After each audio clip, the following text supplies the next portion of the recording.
Hey, everybody, this is Chris and Kathy from Petability Podcast. We wanted to take a minute to thank you all for tuning in.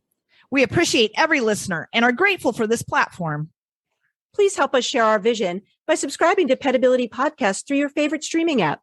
Subscribe to our YouTube channel at Petability Podcast and share our content on social media. You can also support the show by making a donation. Simply go to our website at petabilitypodcast.buzzsprout.com and click on the heart symbol at the top of the page. Thanks for listening. We hope you enjoy the show.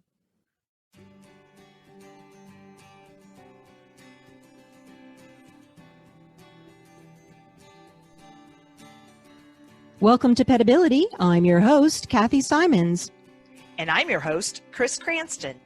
Our podcast provides interviews and information to help your pets live their best lives. Today we are speaking with Leslie Grinnell, owner of Eddie's Wheels, a custom wheelchair or cart company that we've each had the pleasure of working with since the beginning of our rehab careers about 20 years ago. Leslie, welcome to the show. Thanks for having me. It's a pleasure to be here.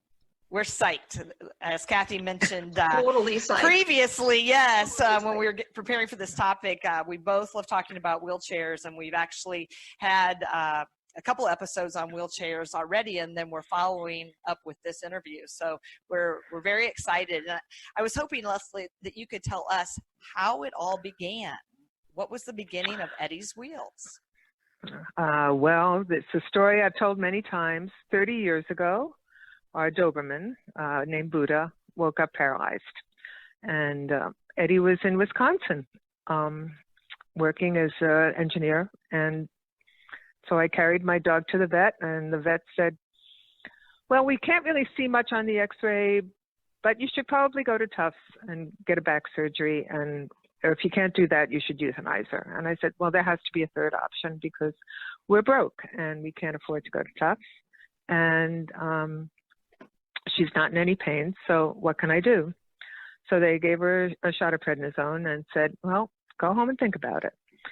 So I spoke to my husband that night, and as I was telling him what our options were, mentioned euthanasia, the dog started barking at me. And he said, well, I think that Buddha has an opinion here. So he came home in a few days, and we worked with our veterinarian and looked at the skeleton of the dog. Ed is a mechanical engineer by trade, so he treats the skeleton as the mechanical part of the dog. That's where the hinges are and the joints and the things that move. So he analyzed how he could support her on her pelvic floor and use her shoulders to carry the weight of the cart in the front. The only company that was in existence at that time was Canine, and they had a girth strap that surrounded the dog right behind the shoulder blades and put all the weight of the cart right into the spine. And he said, well, that can't be okay for a dog with a spinal cord injury. So I'm going to hang the yoke on her shoulders, and I'm going to make a saddle that's welded and will mirror the shape of her pelvis. So he proceeded to do that with the help of his employer, who happened to have several pugs, and pugs are notoriously lame. And he thought this was a great idea. A guy on staff who will make a wheelchair for his dog eventually. So Eddie made the cart. Buddha used it for 6 months. After 3 months, she started walking in it. And after 6 months, she walked out of it. Yay! So Wonderful. Yay! So yeah. this is one of those things where, we say like necessity is the mother of invention. And, Exactly. The other thing too is like it's truly a labor of love because, you were working Absolutely. because you loved Buddha. And what an inspirational story. And that was back in, what was it, 89? 1989, 89, yeah. And for clarification, we're mentioning Ed, of course, of Eddie's Wheels, and that is Yes. Leslie's husband? Husband, yes. Yes. So they're not only partners in life, but partners at work and doing both very successfully. Nice. Yes, yes. I love. So he actually continued to work as an engineer for 10 years, but it was a hobby, making wheelchairs for dogs. And it was because he was working for an engineering firm that he was able to do research on what kind of metal he could use that would be lighter than the steel cart that he made for Buddha. And so he was able to do all that sourcing while he was employed as an engineer. So when we decided to do this in 99 as a business, the prototype that we had in 99 looked very similar to the carts we're building now. I mean, it has gotten better and better over the years, but it's become much more refined. So wonderful, wonderful. You know, I love this story, and I have to tell you, my very first pug, his name was Buddha too. I love this story. So I extra love this story. But Leslie, I love listening to the story and hearing about Buddha, and I'm always interested in the emotional lives of our pets. And when I'm talking to owners about mobility carts, you know, I try to explain to them the importance of having mobility and independence and what that means and how it affects the dog, not just, you know, in the sense of function, but emotional well-being, right? Absolutely. Yep. And so, you know, sometimes I see patients who can't move independently, and I think that those dogs sometimes experience things like the feelings maybe of helplessness or vulnerability, or maybe even feeling sort of isolated, you know, which all relates to quality of life.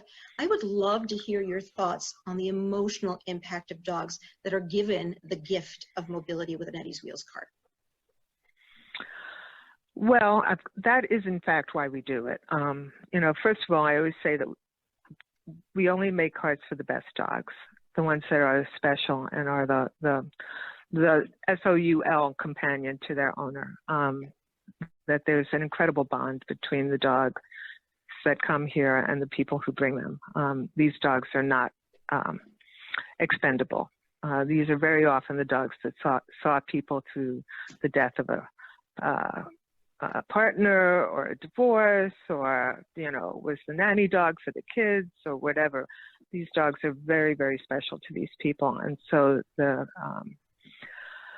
so that's why they're here. That's why they come here. Today I met a dog, for instance, who was a 12-year-old collie. She was unwell.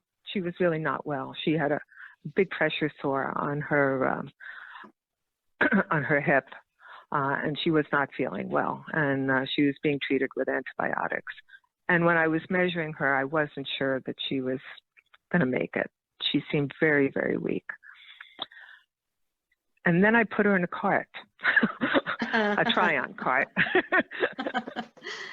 I put her in a try-on cart, and lo and behold, all four legs worked, and everything brightened up. Her eyes brightened up, and I said, "Oh, she's still very much here.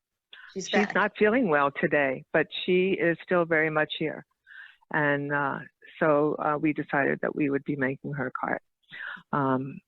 Because she walked, she took right off. So it was really important for her to know that there was something to look forward to. And we see dogs usually on a 2-week span. They'll come here for the evaluation and measurement, and then they come back 2 weeks later. And I swear they all know when they're coming for the pickup. It's like, okay, you're going to let me keep it this time. My life is going to change. Yay. Yay. Because we always try and find a cart that they can try out when they come here. And we usually do have something. And so they know what's coming when they get here. It's like, okay, this time I get to go home with a wheelchair. I get to be a dog again. Nice. And I think that, you know, sometimes owners will express their own emotions about their dogs being in a cart to me. And sometimes they'll ask questions like, do you think that my dog is going to be sad in a wheelchair? Or do you think that he'll know he's different from other dogs, or how other dogs will perceive them? And what I can say to that is, I don't think dogs have that kind of baggage like you and I might have about our impairment or disability or being in a wheelchair. I think they're mobile, and they engage in what brings them joy, and that is being up, being mobile, and enjoying their world. Absolutely. It's really easy with rear wheel carts. The dogs are, very often they'll look around and they'll say, oh, thank you. You noticed I was dragging my butt across the floor. Oh, this is much better. And thank you. Thank you for that. Well, Leslie, and the cart is going to be so much more consistent than an owner with a strap or a belly band or a harness will be. So it really does give them back their independence, and they like to be able to go to the bathroom without mom standing there. Yeah, so it's good. It's all good. Absolutely. When you were sharing the story of the collie you met today, I literally got goosebumps, because I think that's, what we're all here for. We're all here to, enhance the lives of the pets that we work with. And when you see that change so suddenly and perhaps unexpectedly, it's just like, that's why we do what we do. So. Exactly. Yep. They come right back into their bodies again. It's really good. And, what was sad was to see this pressure sore, and it was quite deep. But, the groomer had shaved around it. She was on a heavy-duty antibiotics. And and I know that once she gets in the cart, that pressure sore is going to heal up very quickly. So that's exactly what I was going to say. Like, once she's up and able to relieve that pressure from being down and recumbent all the time, it should, heal right up. So a little bit of a switch here. You alluded to it earlier, but tell us what sets Eddie's Wheels carts apart from others that are out there now. You mentioned that there was only canine carts when you started, but I know there have been several other companies that have come along. And why is yours unique, and why is it, in your opinion, better? Well, we have over 2,500 individual saddle designs that have been created based on measurements that have been sent to us.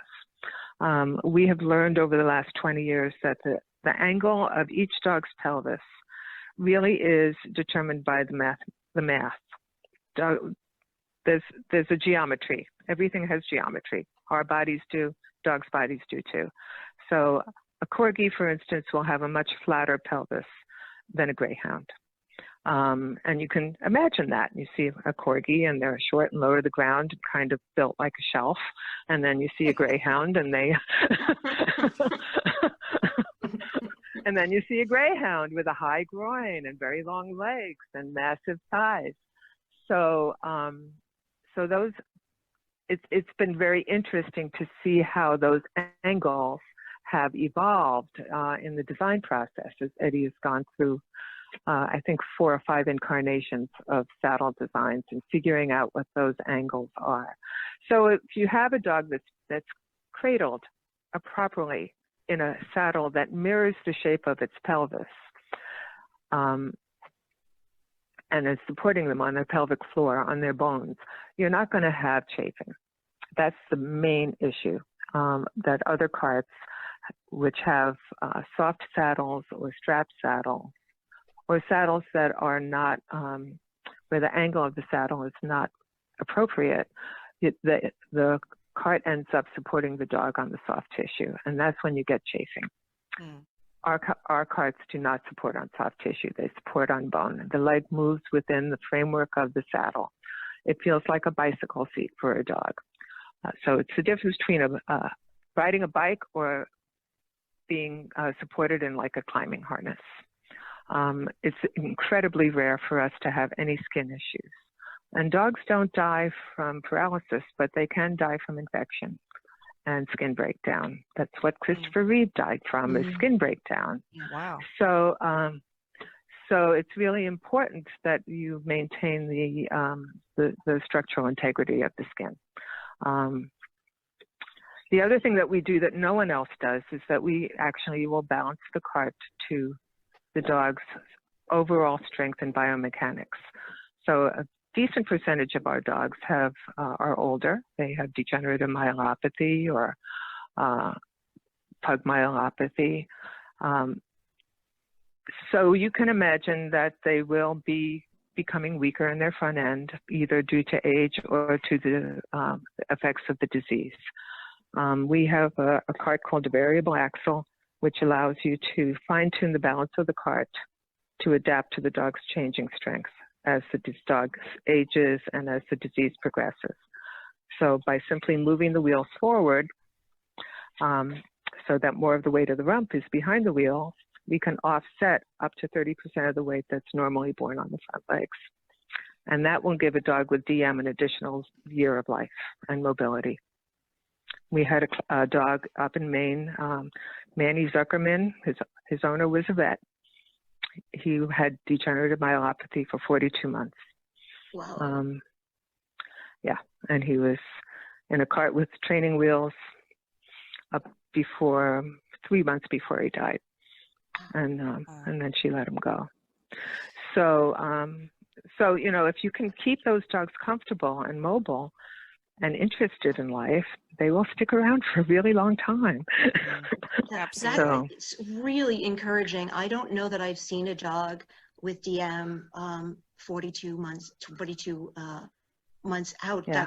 That's very, and that's remarkable. Yeah. And I remember a paper that came out very early on and about degenerative myelopathy, and they were like, well, with physical therapy, you know, they may live 6 to 9 months, I think it was, after diagnosis. Yeah. And, you know, in physical therapy, it, you know, increased that maybe to 9 to 12 months or something along those lines. But like the typical lifespan was 6 months. And, you know, not only physical therapy, which, you know, is about movement and quality of life and function and all that, but the cart, again, is one tool, you know, that people use in their lifestyles, or another tool, I should say, that helps that as well. I wanted to talk a little bit about more about the saddle. I think it is the only cart out there that is solid, that it's welded. And I think you mentioned at one point when we were talking that because of the design of the cart, there's actually an intrinsic gentle traction that's placed on the spine. So it helps dogs. Yeah, you were saying with intervertebral disc disease and spinal fractures, and, you know, some of those peaks, that kyphosis and things that they may have due to their injuries. So I thought that was fascinating as well. Well, I think that's why we see so many of our IVDD dogs become spinal walkers. It's because I think that as they move in the wheelchair, it does decompress the lesion in their spine. We see a lot of dogs come in here with a roached back, and within 15 minutes of walking in the wheelchair, we have to move the yoke forward half an inch because their spine is relaxed and gotten longer. I adopted a little Chihuahua a year or so ago who had a spinal fracture. His back looked like a peak in the middle. And he's gotten 1.5 inches longer. Wow. From being in a wheelchair. It's amazing. So it is amazing. The peak is still there, but it's nowhere near as peaky as it used to be. He's definitely gotten longer and more relaxed in his spine. His continence has gotten better. He's beginning to, he has reflexes. It's really about strengthening his rear legs right now. That would make a difference for him in terms of whether he will ever get out of the cart or not. I like the saddle particularly because I feel like with our patients, it gives them a point of starting from stability, right? So Absolutely. Can you, if you could imagine starting from, you know, starting from a point of stability, or starting from a point where you have to thrash yourself back and forth to get yourself moving first. And then those dogs, particularly these older dogs, they expend so much energy getting started in some of these, you know, saddles that aren't welded like this, where they're starting from a point of stability. And that is also helpful for these dogs to read. Yeah. My problem with the soft saddles is that they'll come in here in soft saddle carts and their top line isn't level. Because the straps don't stay consistently at the same length. So so they end up sagging and getting deeper and deeper, and then it starts chafing right into the inguinal fold as the saddle elongates. And then the neoprene saddles used to capture a lot of urine, and that would be a problem. So we don't have that problem. There's nothing to capture urine, and all the pee and poop ends up on the ground where it belongs. So. Good. Absolutely. Yeah. And also in your cart architecture, I think the yoke is somewhat unique because I think other carts, also are harnessing or slinging the dog in the front through softer materials and webbing and things. And you guys have the yoke. And Leslie, in your standard rear-wheeled cart, how much of the weight of the cart is actually placed on their shoulders? Isn't it just like a nominal amount? It's a small percent. Yeah, if the cart is level, okay, if the AD proportion, if the proportion between the heights to the pelvic floor to the top of the scapula is accurate, and we have figured that out. For the most part, D should always be 2/3 of A, and if it isn't, I want to see a photo proving it to me. So we start from that architecture because we just kept seeing those numbers show up time and time again. So if the cart's level, the amount of tongue weight on the shoulders is really quite minimal.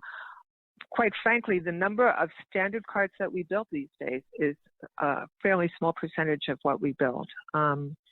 We'll put a dachshund in a standard cart because dachshunds are wild and crazy and 5 years old when they get their wheelchairs. As long as everything looks good in the front end. But we look at the whole dog. So if we see like carpal breakdown in a dachshund, we'll make it a neutral balance cart so that we're not going to exacerbate that carpal breakdown.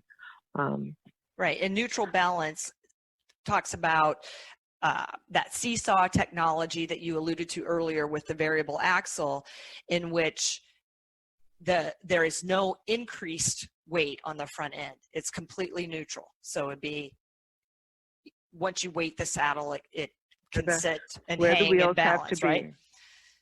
Yeah. Basically, if the center of the wheel is even with the center of the saddle, and then we have a support strap underneath the chest.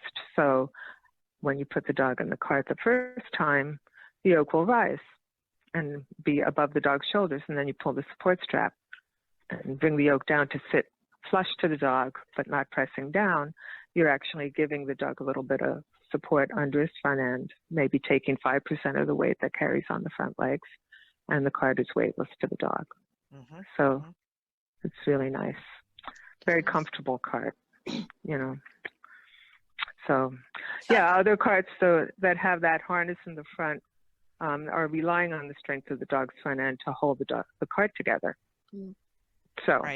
Right. Yeah. And I'm also, you know, what you mentioned before too, that it's like the saddle of your cart is like sitting on a bicycle seat. And I think that, especially us as rehabbers, I like to place animals atop something for support versus hanging them from something. And I feel like I get better results, you know, sitting, like Kathy was saying, from a point of stability, you know, and if you could kind of, you know, to our listeners, kind of imagine that. Would you rather sit on something sturdy or be suspended by something? Exactly. And hanging. It's the difference between suspension and support. Yeah. Absolutely. Yeah. Well, I'm really interested in how you customize some of these wheelchairs. Leslie, we sent you a dog recently, young dog that was diagnosed with spina bifida, which I had not seen in dogs before. This dog was he's pretty profoundly disabled, and I thought the design of this was amazing because the cart was made to fit this dog's disability, and it was made to unique body style, and it is unique. If you saw this dog, it really is quite unique, you know, and his legs don't go backwards because of his condition. So is this Harry? Yes, it is. This Harry who came on Saturday? Yes. Okay. Yeah, Harry Wattlebottom. He's on my Facebook page. I love him, and he's a wonderful dog that deserves, you know, an opportunity to have a good life. But I thought the design was amazing, and how his back legs had to come forward with the, you know, and stirrup that way rather than back. And so, what do you do when you have patients that have special needs like that? You know, maybe an amputation. Or Harry. Well, today we made it. Today we made a scoliosis cart for a dog with about a 30-degree curvature between his pelvis and his front end. So yeah, I'll send you pictures of that one. I'd like to see that. Harry was great. And what was great about Harry, because he was a rescue, is I was able to find a cart on the deck that was a cart that fit him well enough for him to continue to grow into it. because I really don't want her to have to spend money again. So it fit well enough. The saddle was a little wide because he's got no muscle mass, but we have a sewing department here at Eddie's Wheels. So we make custom bolsters now. So we can fill the voids in the saddle so that there's no wobble. So we tightened up and snugged up the fit of the saddle with bolsters. The stirrups that we used for Harry are made out of a material called silicone, which is a padded material that we can Velcro tight around the dog's legs so that it doesn't ride up or slide anywhere. So that it's nice and soft and cushy. We hung them off the side frame of the cart, so we just lifted his legs as much as we needed to get them off the ground, but not so high that would cause more roaching on his spine. We did a nice job with Harry. He was really happy. A beautiful job with Harry, and this is going to be this wheelchair for him is really going to be life-changing. It's going to be life-altering for him. It really is. Yeah. So I'm excited. Yeah. He's got a great foster there too. She's really wonderful. Yeah, he really does. Yeah. So we very rarely have to make scoliosis carts, but every once in a while we do. This dog was a pretty large pit bull, was hit by a car. His spine was really injured. He's gotten more and more curved as time has gone by. He started out in a straight cart, but he's leaning so hard into one of the side rails that the owner contacted us and sent us an overhead picture of the dog from North Dakota, mind you. Wow. And Eddie sat down with his protractor and figured out the angles that the cart had to be built at in order for the wheels to track straight while the cart was curved to compensate for the curvature of his body. Again, amazing. So, it's so amazing. I know. My mouth is just dropped open. And you know, too, I think that people, even myself included, we have no idea the amount of thought, experimentation, trial and error, engineering, that goes into these carts, and and that speaks a little bit to to the cost, right? I mean, yes, they are a significant amount, I think, for most people, but the value that you get for that, one-time cost, if you will, to be customized and fit your dog is well worth it. So speaking of cost, the daily Leslie, exercise. exactly, The daily exactly. PT of going for a walk. I mean, I am a great believer in the work that you guys do. My dogs have benefited so much from the physical therapy that they have gotten. And I work with PTs, and I've learned a lot myself from you guys. I do fascia release on my dogs now. Nice job, Leslie. And they love it. And they love it. So feels good. I can do a lot of things for my disabled dogs. I can express their bladders, and I can do fascia work, and I can do a lot of the things that I've learned from you guys. But it's the daily going for a walk that matters to the dog. That's what really matters to the dog. It's always great when I have a dog that's had PT and has got some strength from walking in that treadmill. But what's going to maintain that strength is the daily walk. So that's really important. They start at $355, so it's about $400 for a dachshund cart. And if it's dog's 5 years old and lives 10 years in that cart, it really didn't cost very much money at all over the course of those 15 years. And even if it's a DM dog who's going to get a $700 cart and live 2.5 years, that's $700 well spent. Exactly. Rather than a $400 cart that will only work for him for a year. I always tell people, particularly with dogs with DM, that if you're not going to be able to manage your 90-pound German Shepherd when he becomes incontinent, you don't have to get a variable axle cart. You can get a standard cart, and it's cheaper. You don't have to get the most expensive cart that we build. So I always give people those choices, and it always impresses me with how many people are willing to go the extra mile you know. And at this point, we're even offering the hardware for the detachable training wheels when they order the cart, because that way they don't have to change any parts. If they decide they want to put wheels on in the front at the end, they don't have to make up their mind again. It's like, okay, they've already got it. Yep, we've got the hardware. Just call us up and we'll build the outrigger. I actually have a few that we keep in our practice that you guys made for us of varying sizes of dogs, and has variability to it, because I use it as a tool. I use it as a tool when dogs are recovering from surgery, neurologic injury. Even some of my patients that have DM, because I can get them in and stand them and get them up. So I'll use it as transition, and I'll use it for dogs that are permanently disabled as well. But it's a great tool for me in our practice.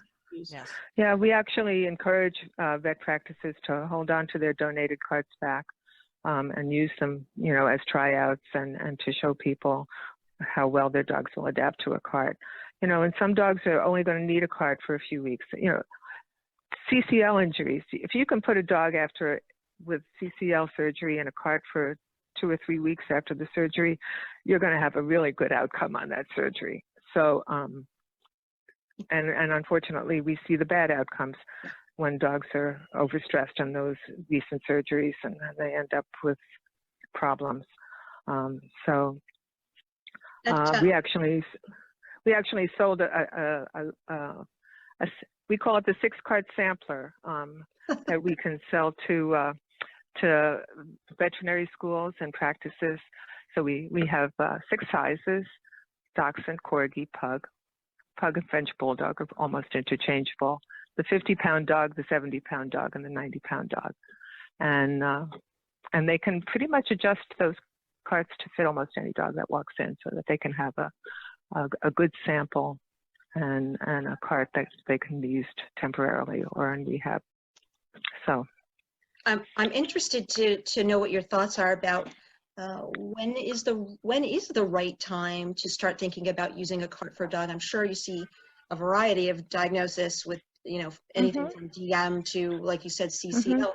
But what would be the factor? What would be the deciding factor to say, you know what, this dog would really benefit from a cart? Well, I always ask whether the dog is getting the kind of exercise he wants to get. Yeah. Particularly with DM dogs. It depends on the breed of dog. You know, corgis are notoriously stubborn, and if a corgi can walk on 3 legs, he will, and he might resist a cart. He'll say, "What do you mean I'm dragging my back leg? I'm managing just fine, thank you very much. Here, throw that ball, and I'll bunny hop for you. Right, I can bunny hop." That's a corgi. Yep. That's a corgi. But every once in a while, you know, and I'll tell people, corgis that come in here, I'll say, I don't know if he's going to be willing to do this yet, because he thinks he's doing really well. So, you know, for corgis, you might have to break out the treats. You know, I mean, you might need to take them for a bit of a walk, and then when they're really stumbling and fumbling, offer them the wheelchair, because corgis have their pride, you know. Sure do. So, yep. But for most other dogs, they pretty much accept it pretty readily. For certainly, you know, a dog who's paralyzed is going to think it's great. A dog who is, you know, suffering from the effects of gravity and weakness will also think it's great. So if your dog is not able to do more than go out to take a pee and then come back in, it might be time to go for a walk again. And you don't want to wait so long that they've lost muscle mass completely, because dogs actually can regain muscle mass from walking in a wheelchair. I had a client years ago who had a German Shepherd. She had a dog training school in Southern Connecticut. Destiny was a beautiful German Shepherd. She did goniometry on him and informed me 2 weeks after he got the cart that he had increased his muscle mass by 2 centimeters, because he was getting that much more exercise. So, beautiful. Yeah, so, you know, get it before the dog's wasted away. Yeah, and you made one for us a couple years ago for a cat that I adore. my friend Mingus, who's very, very special because he helps raise foster kittens. And it's amazing that not only do the dogs take to it very well, but my friend Mingus took right off at it. He thought it was fantastic. Well, that's good. But it's good. Usually I think cats need to go for walks outside. Mingus will go for a walk outside. He is an indoor cat, but he can, when he comes to therapy, he will go for an outdoor walk in his wheelchair with a harness, of course. Yes. That's good. Yeah, that's good. There's a really great video on YouTube of a cat called Cleo. You should Google Cleo the cat on wheels. Yeah, walking on Upper Broadway, going shopping.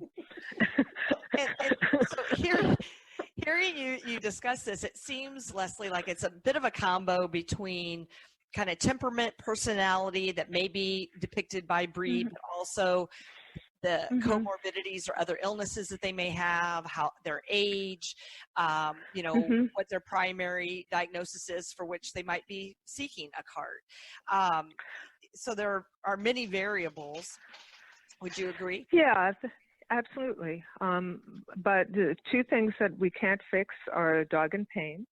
Okay, so if a dog is in real pain, we need the pain to be managed.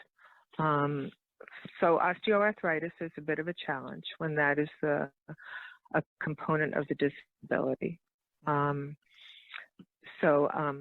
We can put them in a balanced cart. We can make it feel as weightless as possible on their bodies. But if they're totally bound up with arthritis and pain, then they're not going to want to go for a really long walk. But I had a client show up here with a 15 or 16-year-old arthritic lab. And while we were doing a little work on the cart, I did a whole bunch of fascia release on him. Nice. The dog just sort of melted under my hand. And I love it. Yeah, and I said, he's all bound up in his bones. And I said, if you can just lift his hide and loosen up his hide, then everything else will relax, and then he'll be able to, walk a little more comfortably. So, showing people some manual techniques, and then that's what your job is. Show them those manual techniques so they can be more comfortable in their bodies. So, Leslie, what is the most exotic species that you have made a cart for? I know it hasn't certainly just been dogs or cats. No, we do a couple of alpacas here and there, rabbits. The most exotic was an aardvark. Oh my God! Say it ain't true. Oh yeah. At a zoo? And I would have paid money to see that. I would have. Yeah, I would have paid to see it too, but it was classified, so I never saw the aardvark in the cart. But apparently, it fit well, and he used it for some time. Yes. Nice. Wow. It was an aardvark. I had to do all of my research on aardvarks through Wikipedia, because who knew that aardvarks are related to rabbits and anteaters? But I had no idea. So was this aardvark like working for the government or something that was classified? Well, I think that the zoo was worried about bad press for putting it in a cart. So it was a private venture between us and the zoo, and I never saw a picture of it, but we did it. Good. Yeah. And see, and all of us are thinking, that's great press. An aardvark in a cart. I mean, that'd be the what YouTube that goes around the world, kind of thing. I know. It's it's true, but yeah. So we did an aardvark. That's cool.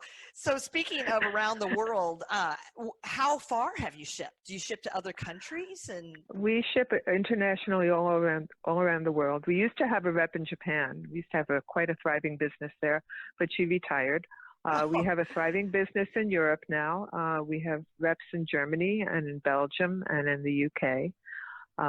We just went to a rehab conference in Belgium. So we're actively trying to grow our business in Europe, because they just don't have access to the quality carts that we make. And I was really pleased to go to this conference, and be welcomed by the veterinary community there. I was really surprised everyone knows about us. They were like, oh, we know about Eddie's Wheels. And it's like, that's great. I'm glad. Your reputation precedes you, as I say. Yes, that's always a good thing. Yeah. So I would imagine those shipping costs would be astronomical to ship to other countries. It does. It gets expensive. I mean, the average large cart to Germany costs about $120. We can mitigate that some by, we do hinged carts so that they fold up in half and fit into a smaller box. We can do ship kits where we can bush the cart together and send it in pieces, and then they just have to insert rods into bushings and tighten set screws. But we can't do much about the fact that, and we have a very good discount from FedEx. Like the retail price for shipping a large cart would be $400, and we'd get it for $120. But nice. But and I think it's important for our listeners to know that typically you do ship things fully assembled. So absolutely, the average dog owner that's receiving the cart in their home, you provide instructions both that arrive in written form, as well as you can go to your website and receive instructions. But the cart's put together. It's not like assembling something from IKEA when you get home, right? No. The only assembly required is big carts, they have to screw the wheels on. So that's about it. So, and it comes with a toolkit, and it comes with a manual, and we're always available by phone or email. So that brings me to the question, you've talked about reps and things, but I'm sure there are remote areas where, and many times over, a pet owner is capable of taking the measurements. There's, just so our listeners know, it's 5 measurements typically for a rear-wheeled cart. That's hard to say 3 times fast. And there's about I think you told me a 20% adjustability in the height and the length. The 2 things that aren't adjustable is the overall width of the cart and the saddle that we've talked about, which is welded. But people are certainly capable of doing it. And as you said, you are available, via FaceTime, email, phone calls, and can help people. I call you every time I measure a cart and say, does it sound right? Me too. We encourage people to send us pictures of the measuring process. That way we can actually check, Send us 5 photographs with your measurements. We have instructions on the website about how to make a cardboard caliper out of 2 cardboard boxes so that they can get the width measurements accurately. We have videos. We have a list of qualified veterinarians and rehab practitioners who are happy to measure for our wheelchairs, and there's a geographical listing on the website. So there's help out there. I was going to say, nobody too far away then. Yeah, and I do FaceTime with people if they don't have access to anyone nearby. If you live in Montana, you might want to do a FaceTime with me because there's nobody in Montana. Okay, I can tell you that right now.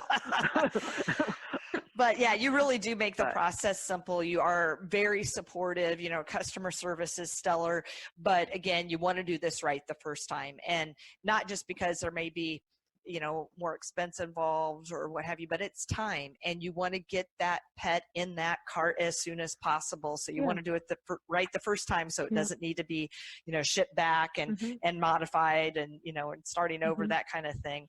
Yep. Absolutely. Yep. Absolutely. Yep. Yeah. I had a conversation today with an alpaca owner, and since the time she ordered the cart and now the alpaca gained 15 pounds. Oh. And the saddle is a little tight. The alpaca's fat and happy. That's wonderful. Oh just like me. She sent me video. Don't you hate video that? of the alpaca. I know. She sent me video. He's walking in the cart. He's fine. He's fine now. But if he gains any more weight, we're in trouble. It's like my summer pants and my winter pants, Leslie. That's what she said. Do I have to get summer and winter? And I said, well, yeah, you might think about it. It does have a removable saddle, though.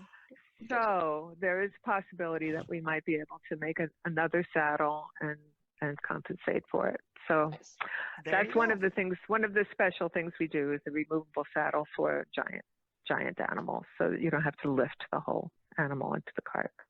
You can step them into it. And then so Leslie, what's the smallest dog and the largest dog that you've put in a cart in terms of like weight? Or a 2-pound Yorkie, a 2-pound Yorkie. And we made that cart out of 1/4-inch stock. Yeah. And then about a 240-pound Mastiff. See, people, that was too big too. He's a little overweight. There's a cart for everyone, though, right? Yeah. Yes. Yep. Absolutely. Yes. So as we're wrapping things, we have a 300-pound limit. 300. I thought it was 200, but okay, good to know. 300. Yeah. So Leslie, as we're wrapping things up here, is there, something that comes to mind in terms of, I'm sure you've had many, but like life-changing moments or, a success story that, just has always stood out to you or anything like that? Well, very, very early on when we were posting on bulletin boards and trying to figure out how we were going to both be self-employed and pay our mortgage. And life was very stressful. Every morning I felt like I was going to jump off a bridge. And I thought, how much longer can I deal with this stress? I got an email from someone who's still a Facebook friend of mine, and her name is Marcy Rausch, and she had a dog named Woof, and she sent me an email with a picture of Woof in a hand-me-down cart. And we hadn't made that many carts then, maybe 100, and someone had donated a cart to her dog. And she said, sent me a picture of this dog. He had a big smile on his face. He was a deaf Australian Shepherd.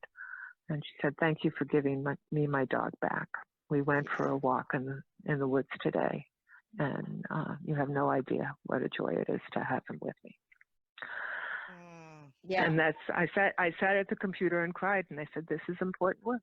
Yeah. So, that's what it was all about. And then there was that rehab conference where you guys presented the story of Prince.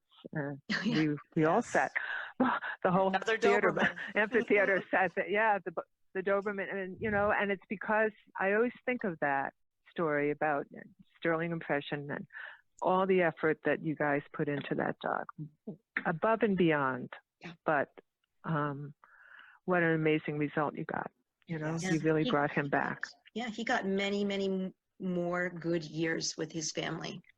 And he may have been, he may be responsible for, bringing us all together into a tighter knit circle, and like one dog that touches many, many lives, It's those really, really special dogs that touch our hearts, and that's why we do it, so. One final question too, because I'm just curious. You've been doing this now 30 years. You said, back in the day, only maybe 100 Eddie's Wheels carts were out there. How many would you say you've manufactured at this point in time? Oh, I think well over 25,000. Wow! Okay. Yeah. Well, there's some experience. Yeah. An average week is, between 40 and 50 carts. So it's like, it just keeps going. And that speaks to people out there that may not have been faced with this situation, and hopefully they never will be, but how many folks have animals that have become impaired one way or another, an injury or disease process, that have chosen this route and gotten that cart, in the last 30 years and it works, so if that's not a testament to their value, what is? Yeah. And I also wanted to mention that we recycle our carts. So when dogs die, we will pay for the shipping of the cart back to us. So we have a deck with probably 50 used carts on it. So if people really are in a hurry to get a cart or financially stressed, if we have a used cart here, we'll sell it for less than half price usually. we'll refurbish it and give it a new cart warranty and move it on to the next dog, because they're not doing any good sitting on my deck, and I think that they deserve to be used over and over again. So there are a few carts that have been out there in circulation within DM support groups for over a dozen years and have helped that many dogs. So again, just speaking to the quality of the cart, but also your generosity, you know, and that's good karma, Leslie. That's good karma. Yeah, well, there's no planned obsolescence, and we don't plan on these carts ever breaking. With, you know, minimal maintenance and care, there's no reason for them to break. Yeah, when they break, it's at the weld, and it's because they didn't keep their set screws tight. They weren't doing what they should. All right. Well, Leslie, can you tell everybody how they can find you? How can the public find you? You can find us on the internet at www.eddieswheels.com. We're also on Facebook and on YouTube and on Instagram. Facebook is a nice place to start because you can see lots of happy dogs and pretty much the whole gamut of what we do. Front wheel carts are 30% of our business now. So if your dog has front leg issues, it's a three-legged dog, or has, we deal with a lot of mutants. Dare I call them mutants? Congenital. It's okay because you have them, right? I think that's right. Tell us about Webster. Yes, I have two mutants. I have two Chihuahuas with no front legs, and you know, what kind of a life would they have without their wheels? Right. So they have a great life, and so it's kind of a joy to deal with dogs who are just kind of missing a limb, and boy, we can make them mobile. They don't care. What do you think? Was there any special? Is there a special challenge versus the front end cart versus the rear wheel cart? Is there some? Oh yeah. Oh yeah. Front wheel carts are like riding a bicycle. You actually have to learn how to balance. So you have to be willing to take a few spills before you find your balance point and figure out the laws of physics. But dogs are really smart. They figure it all out. They sure are. Yeah, they do. Leslie, thank you so much. I love this topic, and I love that that we approach it with such positivity too, because I think that this is a valuable tool for these dogs that are out there that have mobility impairment. And just once again, I want to repeat, it's Eddies, EDDIES, wheels.com. Right. And again, thank you for your time, Leslie. You're a consummate professional, and you've done good to thousands of dogs out there. So can't thank you enough. Thanks. Thank you for joining us. We hope you enjoyed our show. Follow us on Facebook or on Instagram at Petability Podcast. For more information about Kathy's books and living with blind dogs, please go to enableyourpet.com. Thank you, and please tune in next time.